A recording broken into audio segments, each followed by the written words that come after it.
राज्य में 1 सितंबर से नई उत्पाद नीति लागू हो जाएगी, जिसके बाद राज्य में शराब दुकानों का संचालन निजी हाथों में चला जाएगा।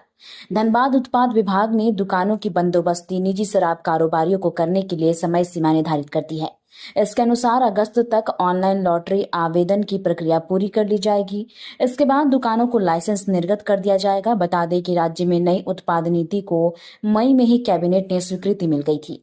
शराब की नई नीति लागू होते ही धनबाद जिले में कुल 130 शराब की दुकानें खुलेंगे। सहायक आयुक्त उत्पाद रामलीला रवानी ने प्रेस कॉन्फ्रेंस में 1 सितंबर 2025 से प्रस्तावित नई उत्पाद नीति के संबंध में विस्तार जानकारी दी। इस दौरान पुराने लाइसेंस धारी एवं नया लाइसेंस लेने को इच्छुक लोगों को नई उत्पाद नीति में पंजीकरण करने की प्रक्रिया को बताया, जिसमें अनस्टेड मनी डिपॉजिट, आवेदन की फीस, आवेदन के साथ संकलन किए जाने वाले विभिन्न प्रपत्र इत्यादि की जानकारी दी।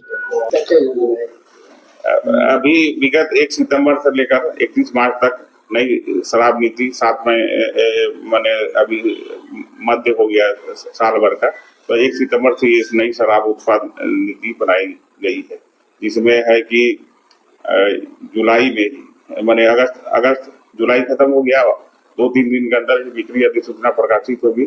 सारी व्यवस्थाएं ऑनलाइन पद्धति से किया गया है और जो 16 या 17 मोस्ट प्रोबेबल डेट है जिसमें लॉटरी के द्वारा अभ्यर्थियों का चयन किया जाएगा और जो विभिन्न दुकानों को धनबाद जिला का संचालित किया जाएगा।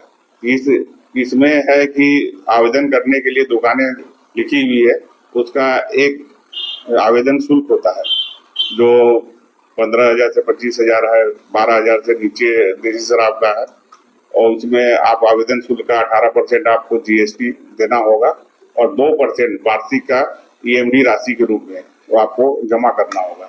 जमा करने के उपरांत अगर आप सफल होते हैं तो 5 दिन के अंदर में 3% राशि देकर जो सिक्योरिटी राशि हो जाएगा 5% पूरा, 2% की जो है एडजस्टमेंट कर दिया जाएगा और 7.5% आदि राशि जो ईटीडी है 10 दिन के अंदर में जमा करना सुनिश्चित करना होगा।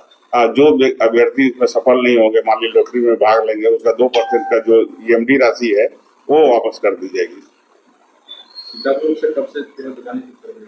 1 सितंबर से चालू हो जाएगा। हम लोग अभी 51 लॉट बनाए हैं, इसमें 2 से 4 तक ग्रुप बनाया गया है, किसी में 2 है, किसी में 3 है, किसी में 4 है। अब टोटल 130 दुकानें कार्यरत है। इसमें 2 प्रकार के दुकानें हैं, एक है कंपोजिट शराब दुकानें और एक देसी शराब दुकानें। इस तरह ग्रुपिंग किया गया है वैज्ञानिक पद्धति से और सभी अवर निरीक्षक उत्पाद और भी सब और भी जो भी क्लर्क और जो बड़ा बाबू है इस सब सहयोग से और 2022 से लेकर 2024 तक जो दुकानें चली है उसको मद्देनजर रखकर इसको बनाया गया है। इस तरह बनाया गया है कि जिस क्षेत्र का दुकान है उसी क्षेत्र का लोग वहां पर ले, दूसरा कोई दूसरा कोई इंटरफेयर करे। मान लीजिए कतरास का है तो कतरास में ही आगे 3 दुकानें इस तरह बनाया गया है कि पूरा कतरास वही आदमी पर्सनली देखे, कोई भी वो ले सकता है। झरिया में है तो जैसे होता था कि 4 दुकानें था तो 2 कंपोजिट शराब की दुकानें जो मेन दुकानें हैं उसमें अगर ये अलग अलग कर देते, दो ग्रुप बना देते तो एक ग्रुप ले लेता, दूसरा ग्रुप छोड़ देता। सरकार को इसमें बहुत हानि पहुंचती है और दुकानें सेटल नहीं होती है, इसलिए इस तरह का संयोजन किया गया है कि दुकान 100% उठ जाए।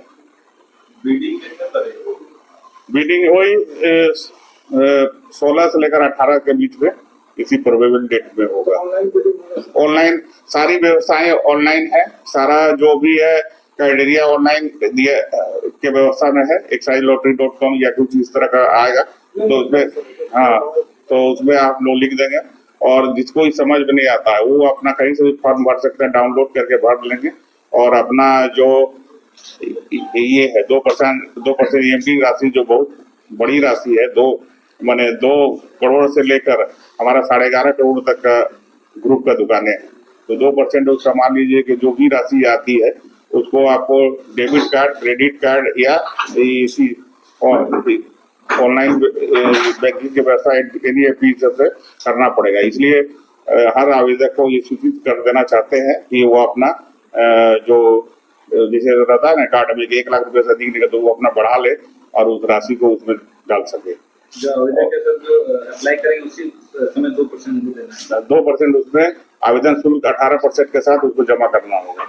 और वो राशि है जो अगर असफल हो जाएंगे तो उसको वापस मिल जाएगा, और नहीं तो बाकी पूरा 5% और 7.5%, 12.5% वार्षिक उसको जमा करना पड़ेगा। तो 2% वो जमा कर दिया तो